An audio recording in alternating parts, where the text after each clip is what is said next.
Tavaverina eto Tanindrazana rehefa avy nanatrika ny fivoriana fahatimy folo ny komite ministériel commercial mixte ny ministry ny varotra sy ny fanjifana malagasy ary anisan'ireo firenena roa izay nandray fitenenana tany Bruxelles nandritra io fotoana io ny tenany. Claude Arasolosan sy Mamira Soanev mitatitra ny vaovao.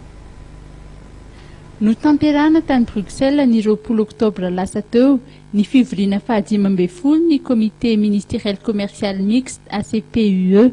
Nanatrika izany fionana izany izay natao andrinihana ny fifanarahana ara-barotra ny ministry ny varotra sy ny fanjifana malagasy izay nandray fitenenana tany an-toerana.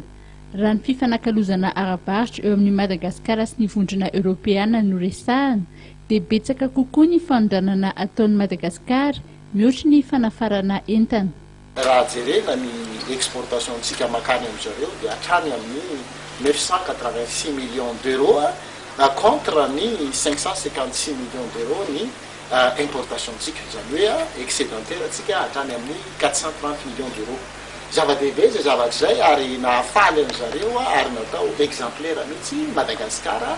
Ary zay le tiako tenenina hoe manana ny mazitsika ny ivelany ka io moa zany andinihana ihany koa ny fionana izay atao any Ebenezer izay amin'ny 10 et 14 décembre ho avy zao izany hoe andinihana hoe ahoana ny fomba mba hananana fomba fijery mitovy ny firenena ACP amin'io rencontre ny OMC izay atao ho any Ebenezer io.